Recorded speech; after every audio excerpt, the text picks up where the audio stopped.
बिस्मिल्लाहिर्रहमानिर्रहीम। अस्सलामु अलैकुम वरहमतुल्लाहि वबरकातुहू। नहमदुहू व नसल्ली अला रसूलिहिल करीम।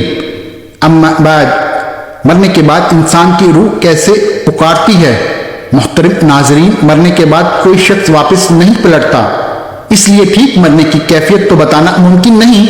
अलबत्ता कुरान और हदीस में मौत की शिद्दत और सख्ती का जिक्र आया है। इससे अंदाजा ये होता है कि दुनियावी जिंदगी के सारे मसाइब व आराम, सारे रंजो गम, सारी तकलीफें, मुसीबतें अगर इकट्ठी कर दी जाएं तो मौत की तकलीफ और शिद्दत इनसे कहीं ज्यादा होगी।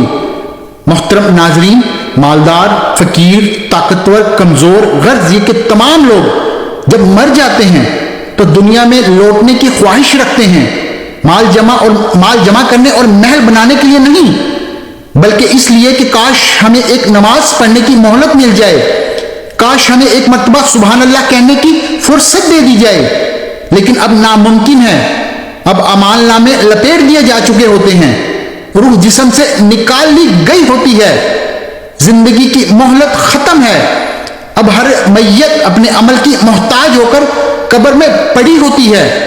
हजरत ज़ोहक रज़ी अल्लाह अन्हु से रवायत है कि रसूलुल्लाह सल्लल्लाहु अलैहि वसल्लम ने फरमाया कि जब मैयत पर सबसे ज्यादा सख्त हालत उस वक्त होती है जब गुस्ल देने वाला इसको नहलाने के लिए आता है, इसकी उंगली से अंगूठी उतारता है, जिस्म से लिबास उतारता है, सर से अमामा जुदा करता है, इसकी रूह बेचैन होकर फरियाद करती है, जिसकी आवाजें जिन और इंसान के सिवा सब सुनते हैं और कहती है, ऐ निलाने वाले, तुझको खुदा की कसम मेरे कपड़े बहुत नरमी से उतार, क्योंकि मलकुल मौत के पंजे की तकलीफ से मुझे पूरे तौर पर आराम नहीं मिला।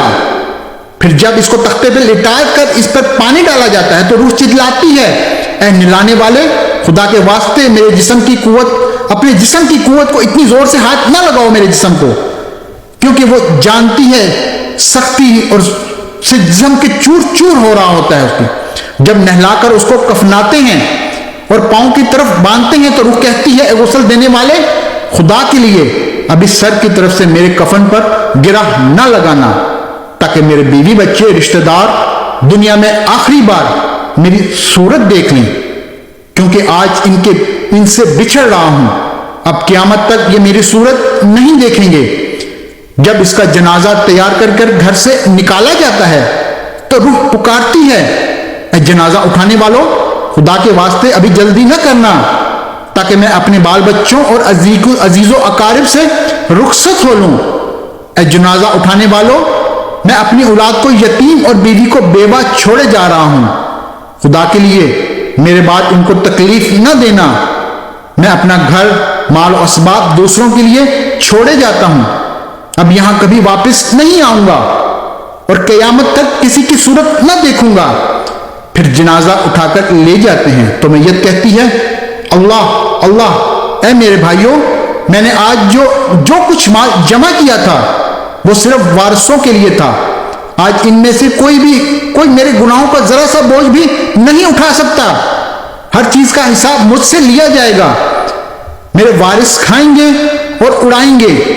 और फिर जब नमाज जनाजा के बाद दफन से पहले कुछ लोग अपने अपने घर जाने लगते हैं तो मैयत कहती है, ऐ भाइयों, खुदा के वास्ते अभी से ऐसा जुल्म न करो, मरने वाला तुमसे मानूस था, तुम दफन से पहले ही लौट जाते हो। और फिर जब इसे कब्र में उतारते हैं तो मैयत कहती है, ऐ मेरे वारसों, तकिया पाने वालों, मैंने जो माल जमा किया था वो सब तुम्हारे लिए छोड़ा। खुदा के लिए तुम मुझसे दुआए खैर और फातिहा को भुला न देना। बुजुर्गों का कौल है कि जब आखिरी मंजिलों में कब्र की पहली मंजिल है, अगर इस मंजिल में निजात पाई तो इसके बाद की मंजिलें बहुत आसान।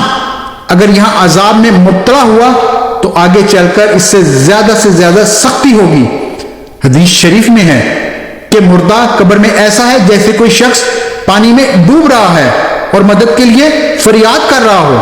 मुर्दा हर वक्त अपने माँ बाप, भाई बहन, औलाद, दोस्त वगैरह अपने पसे मंदगान से दुआए खैर और फातिहा का मुंतजिर रहता है। جب اس کو اس کے پسماندگان کی طرف سے کوئی تحفہ ثواب پہنچتا ہے تو اس کے لیے دنیا میں جو کچھ دنیا میں ہے سے محبوب و مرغوب ہوتا ہے، اللہ تعالیٰ اس کے رشتہ داروں کو دعائے خیر کا ثواب اور قبرستان والوں پر پہاڑوں کے برابر داخلہ فرماتے ہیں۔ ایک حاجت مند حضرت عثمان رضی اللہ عنہ کے پاس کے دروازے پر غروب آفتاب کے بعد آیا اور اس نے دستخط نہ دی کہ حضرت عثمان رضی اللہ عنہ کی آواز اس کے کانوں پر پڑی۔ وہ اپنی اہلیہ سے شکایت کر رہے تھے کہ چراغ کی بتی موٹی ہے جو تیل زیادہ استعمال کرنے کا سبب بن رہی ہے۔ حاجت مند نے جو یہ سنا اور سوچتا ہی رہ گیا کہ وہ ایسے شخص سے حاجت پوری کرنے کی توقع کر رہا تھا جو تیل کے معمولی سے زیادہ خرچ پر بھی اپنی بیوی سے سرزش کر رہا ہے۔ اس نے ارادہ کیا کہ حاجت بیان کرے، دیکھو تو صحیح شاید میری کچھ امداد ہی کر دے۔ اس نے دستخط دی۔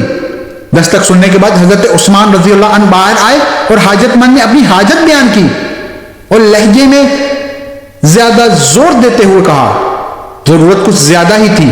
حضرت عثمان رضی اللہ عنہ نے اس شخص کا ہاتھ تھاما اور بستی سے باہر لے گئے جہاں آپ کا سامان تجارت بڑی تعداد میں رکھا ہوا تھا۔ فرمایا، یہ سب تیری نظر ہے، اس سے تمہاری کیا ضرورت پوری ہو جائے گی؟ وہ شخص حیران و ہکا بھکا دیکھتا رہ گیا۔ چنانچہ اس نے عرض کی، حضرت یہ سب کچھ میری ضرورت سے بہت زیادہ ہے۔ امیر المومنین نے فرمایا، مجھے خوشی ہے کہ یہ تمہاری ضرورت سے کم نہیں۔ اس لیے اس شخص نے کہا، اے حضرت ایک بات تو بتائیے، چراغ کی بتی قدرے موٹی ہو جائے تو آپ اپنی زوجہ محترمہ کو سرزش کر رہے تھے، حالانکہ چراغ اس قدر روشن تھے شاید صرف آپ کا ایک درہم تیل بھی استعمال نہ ہوتا، تو آپ گوارا نہ کیا، آپ نے یہ سب کچھ گوارا نہیں کیا، اور یہاں ہزاروں کا سامان جو مجھے بلا تحمل دے رہے ہیں۔ تب آپ حضرت عثمان رضی اللہ تعالیٰ عنہ نے فرمایا، بھائی چراغ میں تیل کا زیادہ اسراف ہے اور زیادہ اسراف اللہ کو پسند نہیں، اور مجھے اللہ کے حضور اپنے اعمال کی فکر رہتی ہے۔ یہاں مجھے اپنے اعمال کی فکر اپنے اعمال سے لاحق ہے، اس لیے میں نے سرزش کی۔ سامان تمہیں اللہ کی خوشنودی کے لیے صدقہ دیا ہے، اس پر اجر کی امید ہے۔ اب یہ سوال آپ کے دماغ میں آتا ہوگا، کیا مرنے کے بعد مردہ اپنے گھر والوں کو یاد کرتے ہیں؟ لیکن جب کسی انسان کا انتقال ہو جائے تو وہ مرنے والا شخص کو یہ معلوم ہوتا ہے کہ ہم دنیا سے منتقل ہو کر دنیا کے ان تمام عالم کو چھوڑ کر اگلی دنیا میں جا رہے ہیں۔ تو دوستو کوشش کریں اپنی آخرت کو سنواریں، اس دنیا میں صرف اتنا ہی مال اکٹھا کریں جس کا ہم جواب دے سکیں۔ ہمارے یہاں کیے گئے ہر عمل کا، ہر فیصلے کا، ہر اس چیز کا حساب ہم سے مانگا جائے گا جو یہاں کر رہے ہیں۔ تو دوستو کوشش کریں اپنی آخرت کی فکر بھی کریں۔ آج تو ہمیں یہ باتیں بڑی عجیب سی لگتی ہیں، لیکن جب یہ وقت آئے گا جو ہم کوئی بھی شخص اس کو بیان نہیں کر سکتا کہ اس کے ساتھ وہاں پہ کیا گزری تھی، تو دوستو کوشش کریں اس وقت ہمیں شرمندگی نہ ہو، اللہ ہم سے خوش ہو جائے، اور قبر میں بھی ہمارے اوپر جنت کے دروازے کھول دیے جائیں، نہ کہ جنت کے دروازے ہم پر قبر میں بند کر دیے جائیں اور دوزخ کے دروازے کھول دیے جائیں۔ تو دوستو اگر ویڈیو اچھی لگی ہو تو صدقہ جاریہ کے طور پر شیئر ضرور کیجیے گا۔